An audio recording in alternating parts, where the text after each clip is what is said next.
Tonight, I'll believe it when I see it. Plenty of scepticism surrounding Adani's shock announcement. 110 fires still burning across the state as shocking new allegations emerge. Some were deliberately lit. Council's CEO Adele Young quit suddenly. Why did she do it? A major step up, an important project to help veterans with mental illness. A DJ check, skate bowl and rage cage. Why North Shore's new youth hub is full of Townsville firsts. This is 9 News North Queensland. Good evening. Firefighters across Queensland are continuing their battle tonight to protect lives and property. The real danger right now is west of Mackay in the hillside communities of Youngalla and Dalrymple Heights, where people, including a 9 News crew, are inside an evacuation centre encircled by fire. Our team of reporters is standing by in fire zones across the state with the latest. We begin our coverage with Tim Arvia, who is in Youngalla, where the fire is closing in. This is the scene inside the fire zone as an urgent evacuation is ordered. Any more shooting, or can we do it? Just inside. Youngalla and Dalrymple Heights are communities nestled in steep hills west of Mackay, completely surrounded by rainforest and right now raging bushfires. Volunteers are doing everything they can to halt the fire front, but steep terrain means they're always on the back foot. Just got to basically defend it as it comes out of the scrub. 9 News was allowed access by authorities to film crews working near containment lines before a change of wind cut roads, trapping us alongside a frightened community. In the last 10 minutes, the efforts from emergency services have become a lot more frantic. The town has been evacuated and you can see the smoke. It's the Finch Hatton fire, the Dalrymple fire and the Youngalla fire. They have now joined together and they're a complex of one fire now. Much of the fight back is coming from the air. While on the ground, everyone and everything is put to use.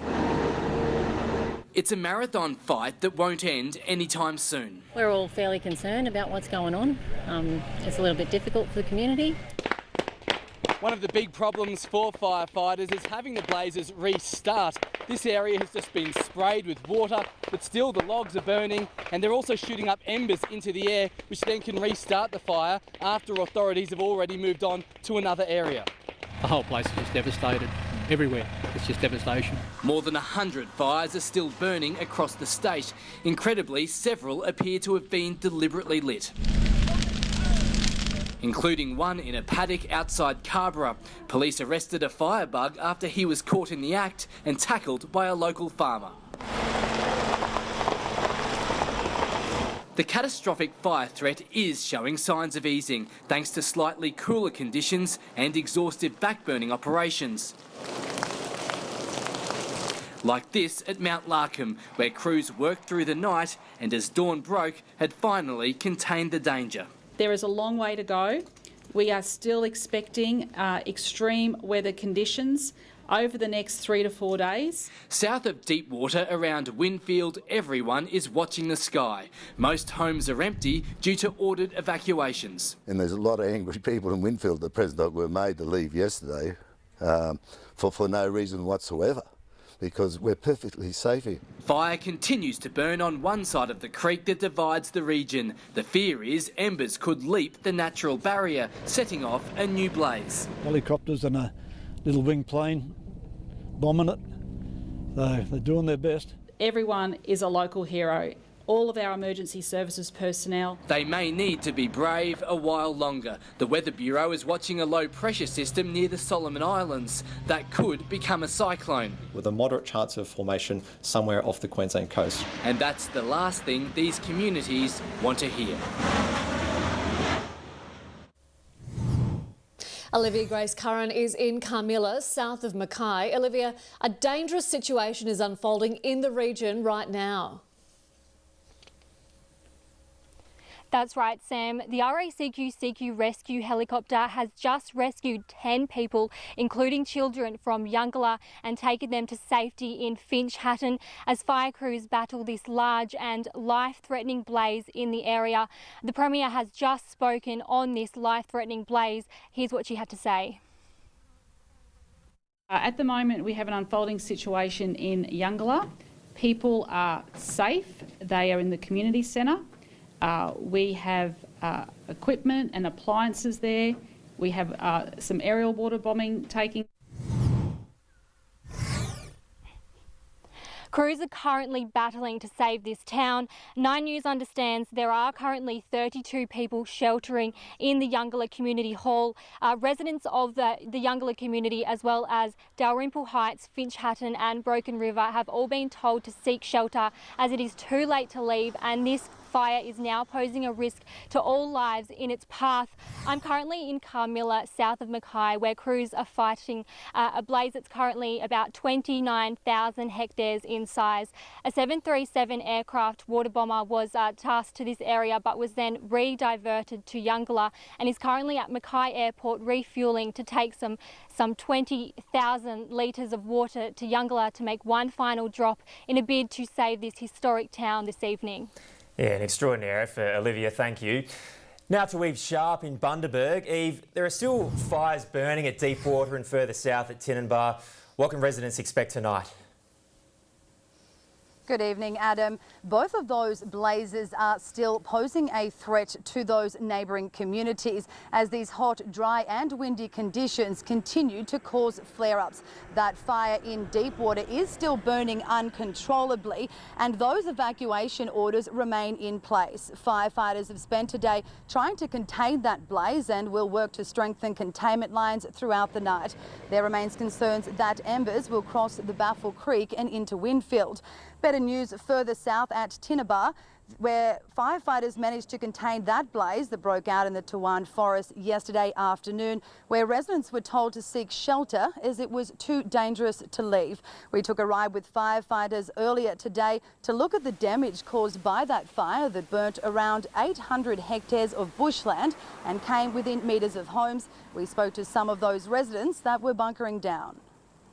When we left yesterday afternoon, the flames were right up to the back line here. Yeah, so it was pretty frightening. Smoke was billowing and it just looked absolutely scary, but it was fine.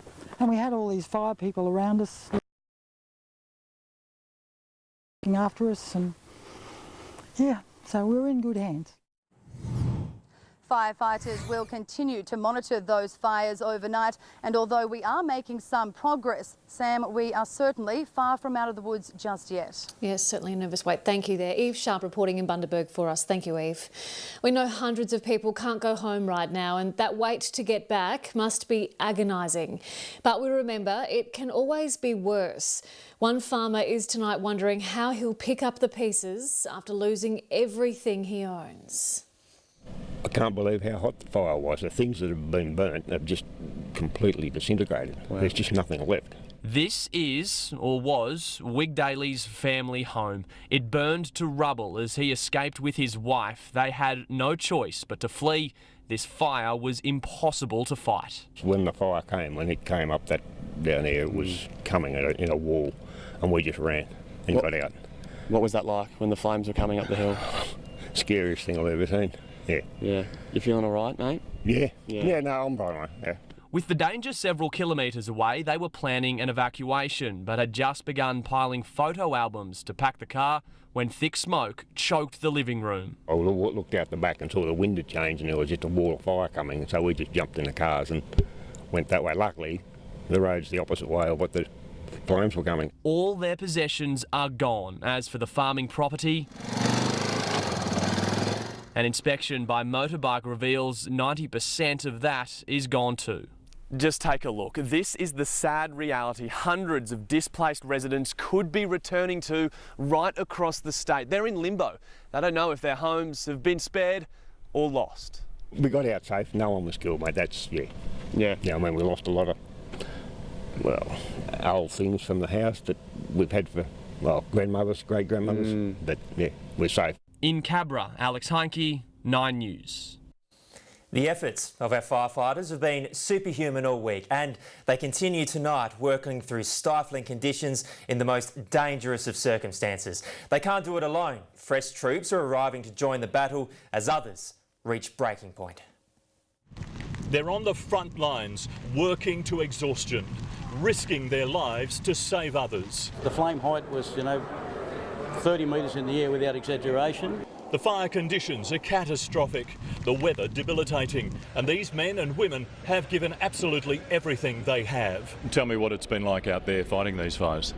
Yeah, it's been pretty hot. The problem we've had is there's been very erratic fire behaviour, so the crew's been jumping from property to property. There isn't really an opportunity for a break. The first 100 reinforcements from New South Wales have finished their service. And as a grateful state says goodbye, another 100 are arriving in their place. You hear it all the time, the brotherhood, the sisterhood, the family. We're all here to help each other. Our local firefighters have been doing an outstanding job on the front line, but they need to have a rest. There was a personal thank you from the Premier before she visited the Miriam Vale Evacuation Centre to meet families impacted by the emergency and assure them more help is on the way. Money will be made available for victims of the fire with a new appeal. Donations can be made to help those who've lost their homes, livestock and property. The real cost here is when it impacts on families, and of course that's what I've heard. It's very distressing for family members at the moment. A warning too for insurers. People up here are doing it tough, and the Premier expects everyone, including assessors, to show compassion. I would hope that insurers, especially in the lead up to Christmas, can show a bit of humanity. The Townsville Chamber of Commerce says Adani's decision to scale down its Carmichael mine could work in our city's favour. But one local MP is sceptical about yesterday's announcement that the mine is funded and would begin soon. There was no misinterpreting the mining giant's CEO yesterday. We've secured finance.